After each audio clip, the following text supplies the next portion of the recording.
नमस्कार, मंडल news bulletin में आपका स्वागत है। आइए पेश करते हैं आज के कुछ प्रमुख व मुख्य समाचार। अब तक यदि आपने मंडल न्यूज के इस चैनल को लाइक व सब्सक्राइब नहीं किया है तो जल्द से जल्द इस चैनल को लाइक व सब्सक्राइब जरूर कर दें।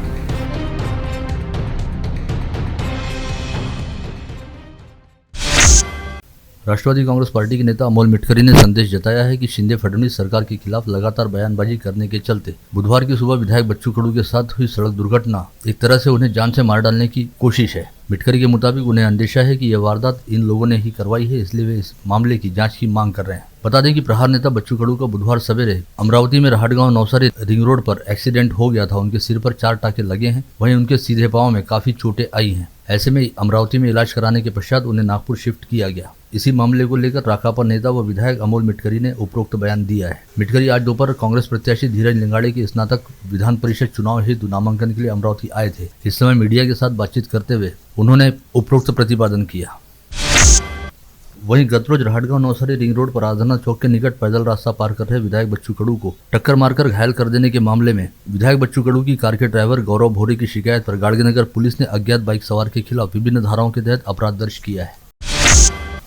प्रधानमंत्री नरेंद्र मोदी के मंत्रिमंडल में जल्द ही एक और फेरबदल दिखाई दे सकता है। ऐसे में टीम मोदी में कौन सा नया चेहरा शामिल होता है और किसे मंत्रिमंडल से बाहर का रास्ता दिखाया जाएगा, इसे लेकर अच्छी खासी उत्सुकता देखी जा रही है। संभावना जताई जा रही है कि संभवतः महाराष्ट्र के मुख्यमंत्री एकनाथ शिंदे गुट से वास्ता रखने वाले तथा सीएम शिंदे के पुत्र व सांसद डॉक्टर श्रीकांत शिंदे को केंद्रीय मंत्रिमंडल में स्थान मिल सकता है। वहीं महाराष्ट्र से केंद्रीय राज्य मंत्री रहने वाले रावसाहेब दानवे को शायद मंत्रिमंडल से बाहर का रास्ता दिखाया जा सकता है। बीते 24 घंटे के दौरान अमरावती शहर सहित जिले में अधिकतम तापमान 32 डिग्री सेल्सियस और न्यूनतम तापमान 11 डिग्री सेल्सियस दर्ज किया गया। साथ ही पूरा दिन सर्द हवाओं के थपेड़े चलते रहे। ऐसे में हाड़ कपाने वाली ठंडी रात के साथ ही दिन के दौरान भी काफी हद तक सर्द महसूस होती रही। वहीं अब यह संभावना भी जताई गई है कि संभवतः आगामी 15 जनवरी से ठंड का प्रमाण व प्रकोप और अधिक बढ़ सकता है, जिसके चलते न्यूनतम तापमान 9 से 10 डिग्री सेल्सियस के स्तर पर जा सकता है। अमरावती विभाग के स्नातक निर्वाचन क्षेत्र से कांग्रेस प्रत्याशी धीरज लिंगाड़े के नामांकन दाखिल करने से पहले पंचवटी चौकी स्थित वराडे मंगल कार्यालय में हुई प्रचार सभा में कांग्रेस के प्रदेश अध्यक्ष नाना पटोले ने कार्यकर्ताओं को संबोधित करते हुए आह्वान किया कि मनमाना व तानाशाही पूर्ण काम करने वाली भारतीय जनता पार्टी के प्रत्याशियों को घर का रास्ता दिखाया जाए और इस बार अमरावती स्नातक निर्वाचन क्षेत्र में महाविकास आघाड़ी की ओर से कांग्रेस प्रत्याशी रहने वाले धीरज लिंगाड़े की जीत को सुनिश्चित किया जाए। मेडिकलच्या दुकानात पदवीधर आहे, आयटीआयमध्ये पदवीधर आहे, आपल्या घराच्या बाजूला पदवीधर आहे साहेब। मी 1632च्या नोंदण्या केल्या आहे, माझ्याकडे पूर्ण यादी आहे माझ्या कॉम्प्युटरला। मी आता तुम्हाला मोबाईलवर दाखवतो। त्या प्रत्येक मत ज्यांनी नोंद केली आहे ते आपल्या मतदारापर्यंत कसं पोहोचलं जाईल याचा विचार करा। मतदारसंघ मोठा है। कांग्रेस प्रत्याशी धीरज लिंगाड़े के नामांकन हेतु अमरावती आए शिवसेना ठाकरे गुट के विधायक नितिन देशमुख ने आरोप लगाया कि प्रवर्तन निदेशालय यानी ईडी के निशाने पर वे केवल अकेले मराठी व्यक्ति हैं। इसमें किरीट सोमैया, मोहित कंबोज और रवि राणा जैसे 3 गैर मराठियों का हाथ है। साथ ही विधायक देशमुख ने खुद पर नशाखोरी का आरोप लगाने वालों को ललकारते हुए कहा कि गुजरात के कुछ अखबारों ने सूरत से उनके लौट आने पर नितिन देशमुख नशे में थे ऐसी खबर चलाई। वे चाहें तो उनकी किसी भी तरह की टेस्ट कर सकते हैं और यदि वे नशा करते पाए गए तो राजनीति छोड़ देंगे।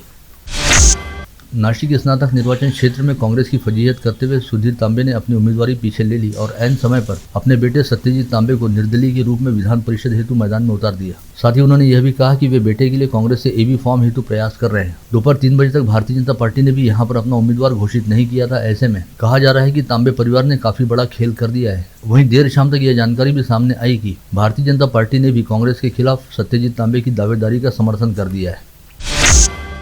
भाजपा प्रदेश अध्यक्ष चंद्रशेखर बावनकुले ने अमरावती की सांसद नवनीत राणा और उनके विधायक पति रवि राणा को भारतीय जनता पार्टी में आने का खुला न्योता देते हुए इससे दोनों का ही भला होने का दावा किया। गत रोज भाजपा शिंदे गुट की विधान परिषद चुनाव संबंधित संवाद सभा पश्चात बावनकुले अमरावती में मीडिया से बातचीत कर रहे थे।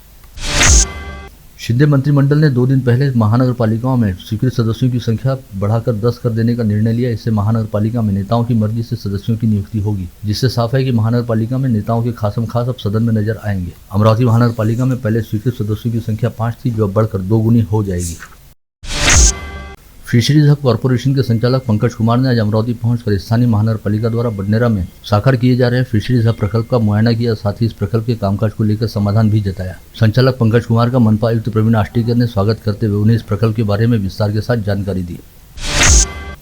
युवा स्वाभिमान पार्टी ने अपने वर्धापन दिवस तथा राजमाता जिजाऊ व स्वामी विवेकानंद जयंती का औचित्य साधते हुए 12 से 16 जनवरी तक युवा स्वाभिमान महोत्सव का आयोजन किया। इस महोत्सव के पहले दिन आज सुबह 11 बजे से उर्सवाल भवन में स्वाभिमान रोजगार सम्मेलन का आयोजन किया गया। इस रोजगार सम्मेलन में दर्जनों कंपनियां अपने प्लेसमेंट स्टॉल के साथ उपस्थित हुई, जहां पर शहर व जिले सहित संभाग के हजारों युवक युवतियों ने हाजिर होकर नौकरी हेतु अपने साक्षात्कार दिए।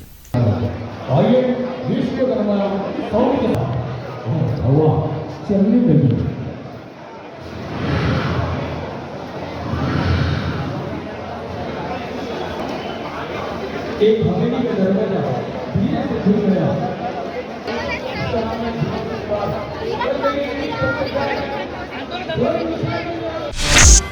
पीआर पोटे पाटिल एजुकेशनल ग्रुप में 12 से 24 जनवरी के दौरान विविध कार्यक्रमों का आयोजन किया गया है, जिसके तहत आज भारतीय क्रिकेटर जितेश शर्मा के हाथों क्रीड़ा सप्ताह का उद्घाटन किया गया। क्रिकेटर जितेश शर्मा ने क्रीड़ा मशाल प्रज्वलित करते हुए इस आयोजन का शुभारंभ किया। साथ ही महाविद्यालयीन छात्र छात्राओं के साथ क्रिकेट खेलने का आनंद भी लिया।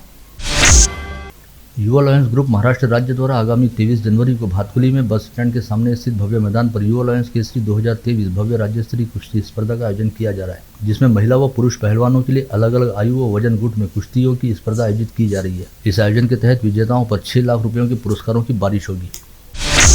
नांदगांवपेट के ख्यातनाम पंडित कुमुद पांडे शास्त्री ने मकर संक्रांति के शुभ काल के संदर्भ में महिलाओं में उपजे संभ्रम दूर करते हुए जानकारी दी कि सूर्य 14 जनवरी की रात 8:44 को मकर राशि में प्रवेश करेगा, जिससे 15 जनवरी की सुबह 7:15 से शाम 5:46 तक मकर संक्रांति का पुण्यकाल रहेगा। अतः इस वर्ष मकर संक्रांति रविवार 15 जनवरी को मनाई जाएगी। हमेशा की तरह अमरावती शहर के साबनपुरा परिसर में रहने वाले हाजी जमील अहमद जावेद अहमद पतंग वाले ने मकर संक्रांति के पर्व पर मनाए जाने वाले पतंग उत्सव के लिए एक से बढ़कर एक खूबसूरत डिजाइन वाली हर आकार में पतंगे तैयार की हैं, जहां पर महोत्सव के लिए अभी से पतंग के शौकीनों की पतंगे खरीदने हेतु भीड़ उमड़ती दिखाई दे रही है।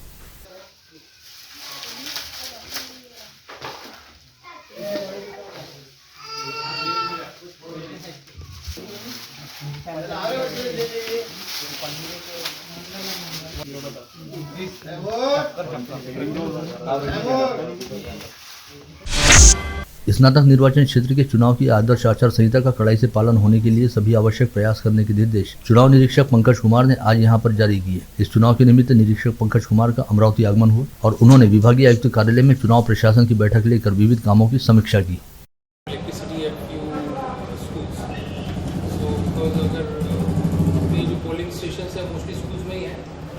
स्कूल्स में अपने तहसील ऑफिस भी है, एटलीस्ट तहसील के बाहर है, नहीं कुछ स्कूल्स भी है, बराबर है।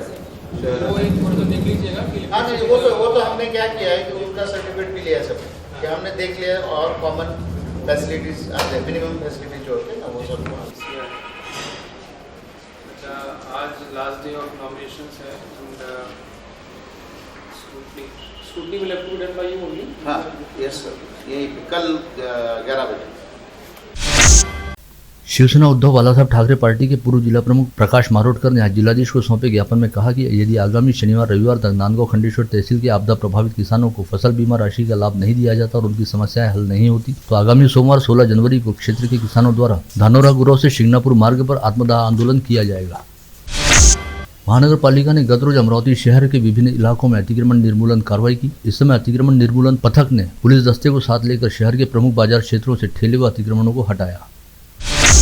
केंद्र सरकार की राष्ट्रीय अनाज सुरक्षा योजना अंतर्गत अब लाभार्थियों को सरकारी अनाज की दुकान से दिसंबर 2023 तक मुफ्त अनाज देने का आदेश हाल ही में जारी किया गया, लेकिन चांदूर बाजार तहसील सहित जिले की कई दुकानों द्वारा दिसंबर 2022 का अनाज ही अब तक वितरित नहीं किया गया। ऐसे में अनाज वितरित करते समय जनवरी से जारी की गई रसीद के अनुसार ही लाभार्थियों से रुपए लिए जाएं, अन्यथा कार्रवाई की जाएगी। ऐसे आदेश चांदूर बाजार के तहसीलदार द्वारा जारी किए गए हैं।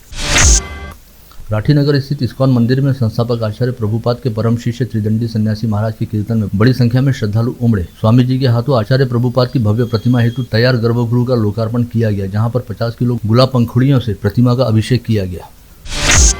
पुणे के एसआरपीएफ मैदान में 33वें महाराष्ट्र पुलिस गेम्स 2022 प्रतियोगिता का आयोजन किया गया था, जिसमें 100 किलो वजन समूह की बॉडी बिल्डिंग स्पर्धा में अमरावती के पुलिस कर्मचारी प्रवीण खोबरागड़े ने शानदार प्रदर्शन करते हुए स्वर्ण पदक हासिल किया। इस सफलता हेतु प्रवीण खोबरागड़े का शहर पुलिस आयुक्त रेड्डी सहित सभी अधिकारियों कर्मचारियों ने अभिनंदन किया है। यवतमाल अमरावती मार्ग पर नेर के निकट सोनवाढोना गांव में रास्ते पर बने गड्ढे की वजह से एक कार और ट्रक के बीच जोरदार टक्कर हुई, जिसकी वजह से कार में सवार एक युवक व एक युवती की मौके पर मौत हो गई। वहीं एक अन्य युवती बुरी तरह से घायल हुई है। घायल युवती को इलाज के लिए नागपुर के मेडिकल अस्पताल में रवाना किया गया। बडनेरा रेलवे स्टेशन के प्लेटफॉर्म पर एक व्यक्ति मेहंदी काले रंग की ट्रॉली बैग लेकर जा रहा था, जिसमें से कुछ बदबू उठ रही थी। यह देखकर यहां उपस्थित रेल पुलिस कर्मचारियों ने उस व्यक्ति को रोककर ट्रॉली बैग की तलाशी ली, तो उसमें से करीब 1.25 लाख रुपए मूल्य का 12.5 किलो गांजा बरामद हुआ। जिसके बाद इस माल को जब्त करते हुए पुलिस ने रायपुर में रहने वाले गांजा तस्कर शेख मुश्ताक को गिरफ्तार किया है। नवसारी वलगांव रोड पर राधा स्वामी सत्संग के ठीक सामने स्वराज पेट्रोल पंप के मैनेजर को जबरन रोककर रॉड से हमला कर उसे 4.25 लाख रुपए की कैश लूटने का प्रयास किया गया। यह घटना बुधवार को दिन दहाड़े दोपहर 1:30 बजे के आसपास घटित हुई। सड़क से गुजर रहे नागरिकों की सतर्कता के कारण नकाबपोश लूटेरे कैश लूटने में नाकाम रहे और अपनी पल्सर मोटरसाइकिल को घटनास्थल पर छोड़कर भाग खड़े हुए। इसी मोटरसाइकिल के आधार पर क्राइम ब्रांच पुलिस ने कल देर शाम 3 लुटेरों को धर दबोचा। 2 दिन पहले मोर्शी के जलपरी एक्वेरियम नामक दुकान पर छापा मारकर वन विभाग के दल ने 8 कछुए बरामद किए थे। वहीं वन विभाग के दल ने मध्य प्रदेश के बैतूल में इसी दुर्लभ प्रजाति के और 11 कछुए बरामद करने में सफलता पाई है। इस मामले में पुलिस ने इससे पहले 3 आरोपियों को गिरफ्तार किया था। वहीं अब चौथे आरोपी पलाश तायवाड़े को मुंबई से गिरफ्तार करने में सफलता मिली। यवतमाल के मुकुटबंद रास्ते से बनी में दिन दहाड़े 8 ट्रकों के माध्यम से कोयले की तस्करी की जा रही है। ऐसी जानकारी मिलने पर यवतमाल की अपराध शाखा पुलिस व वनिज पुलिस के संयुक्त दल ने उन ट्रकों को पेटूर गांव के पास बुधवार के तड़के रुकवाए और वैध दस्तावेज नहीं मिलने पर सभी ट्रकों को वनिज पुलिस थाने में लाकर खड़ा कर दिया गया। 8वीं की एक लड़की अमरावती में पढ़ाई के लिए रहती है। उसे लैपटॉप खरीद कर देने के लिए लड़की के पिता अमरावती आए, लेकिन साईनगर में अचानक व्यक्ति की तबीयत खराब हो जाने के कारण इस व्यक्ति को अमरावती जिला अस्पताल में भर्ती कराया गया, लेकिन इलाज के दौरान इस व्यक्ति की मौत हो गई। इस समय मौका पाकर एक युवक ने मृत व्यक्ति का सोने का लॉकेट चुराने का प्रयास किया। ऐसे में मौके पर उपस्थित कुछ लोगों ने उस आरोपी को पकड़कर पहले उसकी जमकर धुनाई की, बाद में उसे कोतवाली पुलिस के हवाले किया। बैंक ऑफ महाराष्ट्र में काम करने वाले युवक ने एफडी व आरटीजीएस के नाम पर कई खातेदारों को 59 लाख रुपए का चूना लगाया। ऐसा मामला उजागर हुआ। यह घटना नागपुर के सक्करदला पुलिस थाना क्षेत्र के नया सूबेदार लेआउट की बैंक शाखा में उजागर हुआ। इस मामले में अमरावती के राजापेट परिसर निवासी विपिन कश्यप नामक आरोपी को नामजद किया गया है। दरियापुर तहसील के मावली धांडे गांव के मूल निवासी गजानंद साखरे सरकारी नौकरी में है। इसके बावजूद उन्होंने नियम तोड़कर सरकारी अनाज दुकान से अनाज खरीदा, जिसकी शिकायत अन्न आपूर्ति अधिकारी द्वारा दिए जाने पर दरियापुर पुलिस ने गजानंद साखरे के खिलाफ अपराध दर्ज करते हुए कार्रवाई शुरू की। यवतमाल के मारेगांव बस स्टैंड पर रुकी बस में चढ़ने का प्रयास करते समय अचानक बस शुरू हो गई, जिससे वाहक की खिड़की के पास खिड़की के डंडे को पकड़कर 80 वर्षीय वृद्ध दौड़ती बस में लटका, लेकिन कुछ ही दूरी पर बस रुकते ही वह वृद्ध जमीन पर गिर पड़ा। इस हादसे में नीलकंठ बद्दलवार नामक इस वृद्ध व्यक्ति के हाथ पर फ्रैक्चर हो गए। बडनेरा पुलिस थाना क्षेत्र के भातकुली तहसील स्थित निम्बा गांव में रहने वाले नरहरी काले नामक 75 वर्षीय वृद्ध व्यक्ति अपने ही घर के कुएं में गिर गया, जिसके चलते इस वृद्ध व्यक्ति की मौके पर ही मौत हो गई। आप देख रहे थे मंडल न्यूज बुलेटिन। हमारे चैनल को लाइक करें, शेयर करें और हाँ, सब्सक्राइब करना ना भूलें। कल होगी आपसे फिर मुलाकात, तब तक के लिए धन्यवाद।